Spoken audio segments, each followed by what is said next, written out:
Hello दोस्तों, आपका विकास class VSSR में स्वागत है। आज हम लोग एक नया टॉपिक पढ़ने जा रहे हैं। उसका नाम है लवणता। आइए हम लोग देखते हैं लवणता है क्या।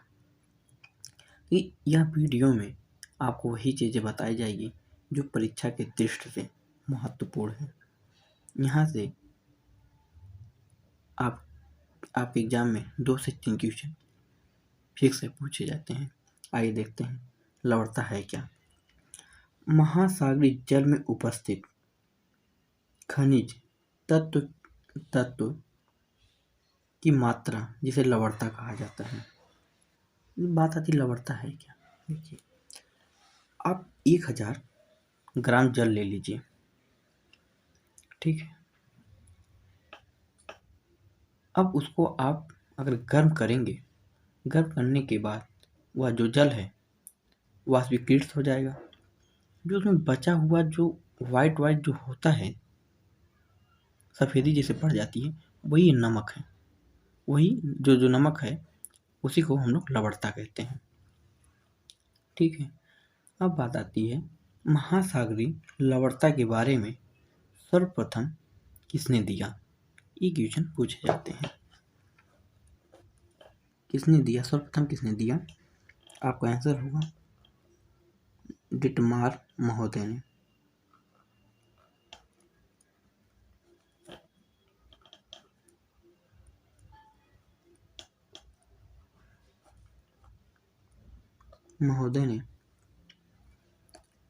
चैलेंजर अभियान के दौरान दिया था। इन्होंने कब दिया था। इन्होंने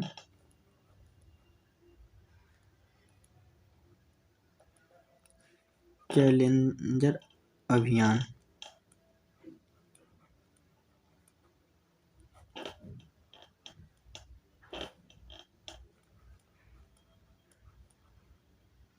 के दौरान 1884 ईस्वी में इन्होंने दिया था। अब बात आती है महासागरीय जल की औसत लवणता है कितनी। आपसे कभी पूछा जाता है कि औसत लवणता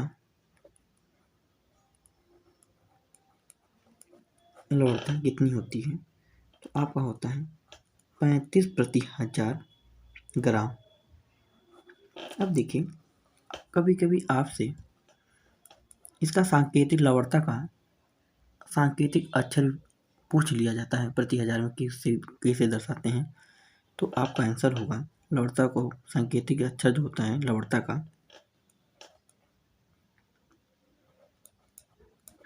सांकेतिक अक्षर जो होता है नहीं होता प्रति 1000 ग्राम, ठीक है।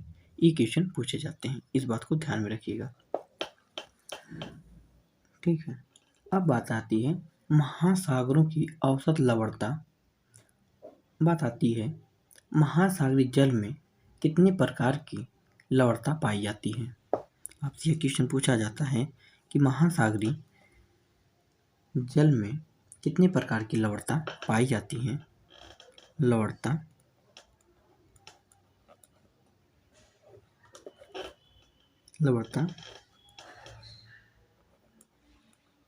कितने प्रकार की पाई जाती है।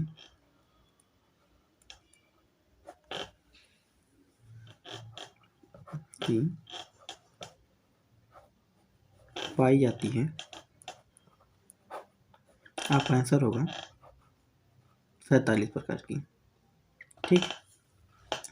अब आइए हम देखते हैं जो 27 प्रकार की जो लवणता है वो है कौन कौन। हम लोग उसको याद कैसे करेंगे। आइए याद करने का तरीका हम बताते हैं कैसे याद किया जाता है। इधर आप लिखिए लवणता, इधर लिखिए प्रति 1000 ग्राम।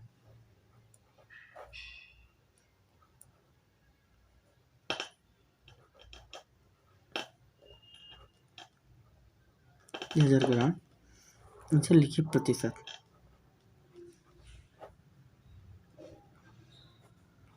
प्रतिशत का मतलब होता है 100। इसका औसत हमने बताया है, औसत लवणता कितनी होती है 35। अब हम जो अगर बांटेंगे तो प्रति 1000 जो है जो 35 होता है 35 है हमको उसी में बांटना है, और जो प्रतिशत है 100 उसको हमको प्रतिशत में हमको बांटना है। आइए देखते हैं, जैसे सोडियम क्लोराइड, ठीक है, जो 35 प्रति 1000 ग्राम है हमको उसी में बांटना है। जैसे 27.21 प्रति 1000 ग्राम, ठीक। अगर प्रतिशत में अगर पूछ लिया जाए 77.8 प्रतिशत, ठीक है। ठीक है, जैसे आपसे पूछ लिया मैग्नीशियम क्लोराइड, मैग्नीशियम क्लोराइड होता है 3.80 प्रति 1000 ग्राम। इसमें अगर ये पूछा जाए प्रतिशत में कितना होता है 10.9%। ऐसे अगर पूछा जाए मैग्नीशियम सल्फेट हो जाए, कैल्शियम सल्फेट हो जाए, पोटेशियम सल्फेट हो जाए और कैल्शियम कार्बोनेट हो जाए, ये सब क्वेश्चन पूछे जाते हैं। अब हम बात करते हैं, अब देखिए अब क्वेश्चन जो पूछा जाएगा आपसे, जो क्वेश्चन, अब देखिए क्वेश्चन कैसे निकाला जाता है। क्वेश्चन जो पॉजिटिव होता है और निगेटिव दोनों तरफ से क्वेश्चन बनाए जाते हैं। आइए हम देखते हैं क्वेश्चन कैसे बनाया जाता है। आपसे कभी कभी क्वेश्चन पूछा जा सकता है कि सर्वाधिक लवणता किस गोलार्ध में पाया जाता है। सर्वाधिक लवणता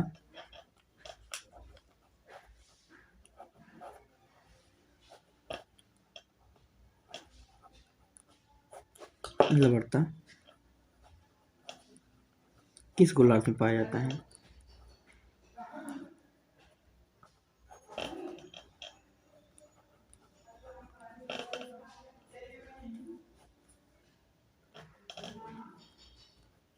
पाया जाता है, आपका आंसर होगा दक्षिणी गोलार्ध।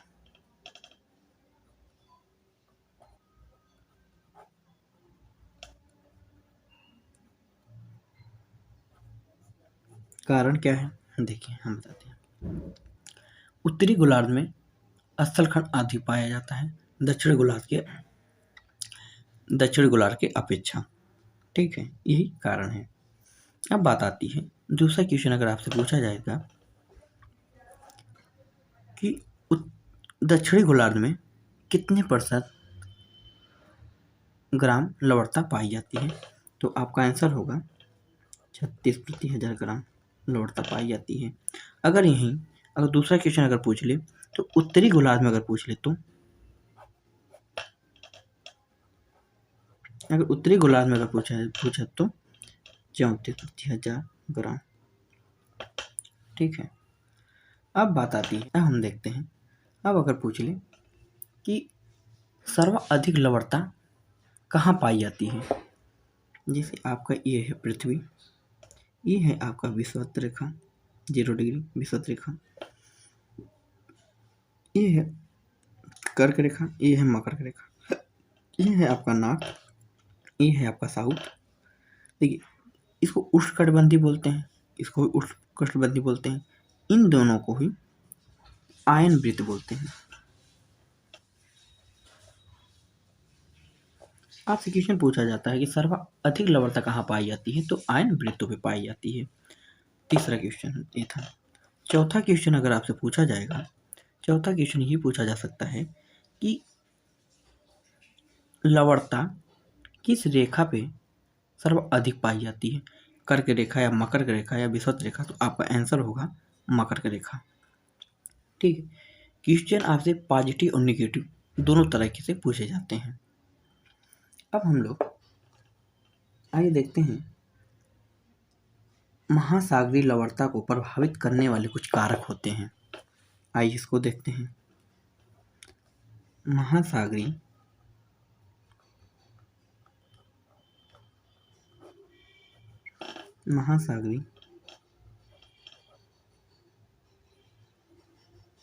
लवणता को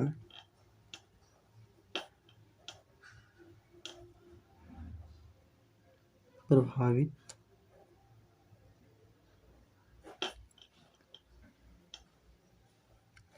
करने वाले कारक। आइए देखते हैं कौन सा। जैसे आपका हो जाएगा स्वच्छ जल।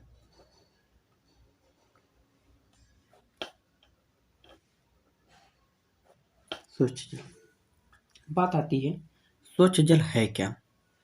स्वच्छ जल है क्या देखते हैं। जिन क्षेत्रों में स्वच्छ जल पाया जाता है उन क्षेत्रों में लवणता कम पाई जाती है। जैसे मान लीजिए आप एक गिलास नमक का घोल ले लीजिए, एक गिलास चीनी का घोल ले लीजिए। अगर दोनों को अगर मिला दिया जाए तो मीठा जल बन जाएगा। ठीक है। अब इसको जो है यह 3 भागों में बांटा गया है। आइए देखते हैं। वर्षा का जल।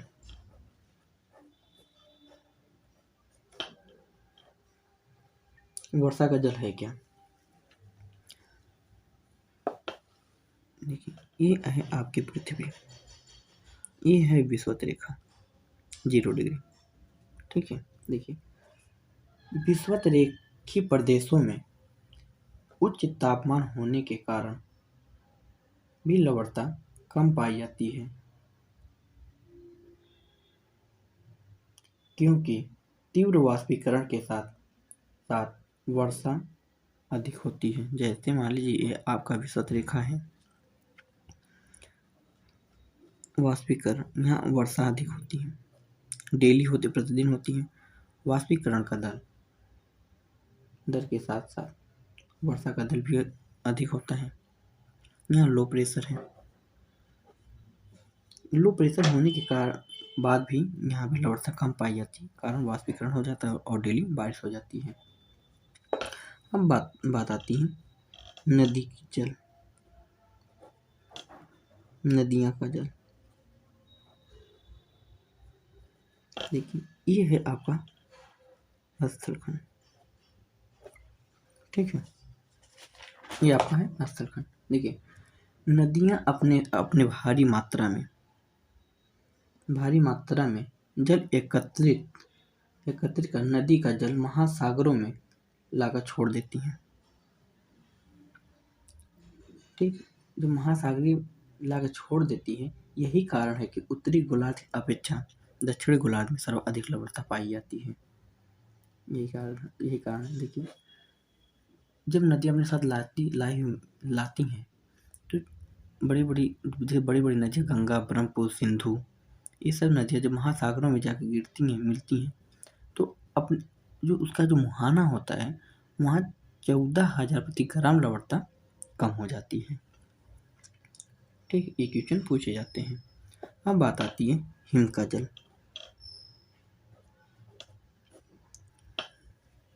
हिम का जल, बात करते हैं हिम का जल।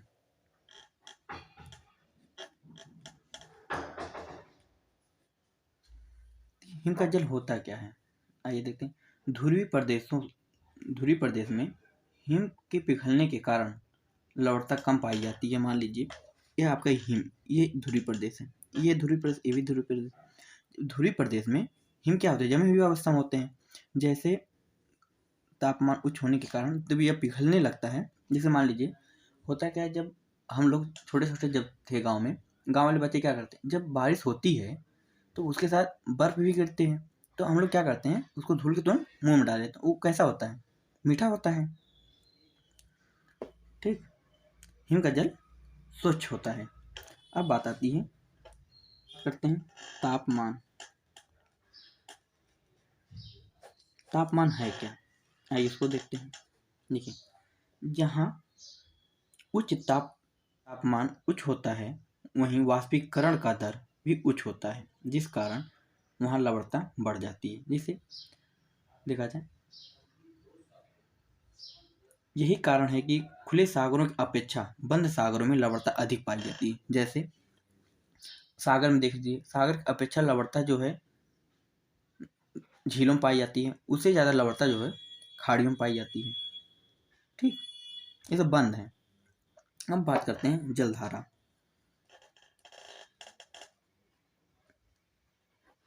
जलधारा है क्या? देखिए, ये आपकी पृथ्वी है, ये आपका 0 डिग्री विषुवत रेखा है। जब विषुवत रेखा से चलने वाली गर्म जलधारा, विषुवत रेखा जब भी बहेंगी तो हमेशा गर्मी होगी, ना कि ठंडी जलधारा पाई जाती है। ठीक, जब विषुवत रेखा से चलने वाली जो गर्म जलधारा है, जो ध्रुवों की ओर चलने पर अपने साथ जो है भारी भारी मात्रा में लवणता ले जाकर छोड़ देती है। ठीक, अब बात करते हैं हम लोग स्थल खंड क्या है।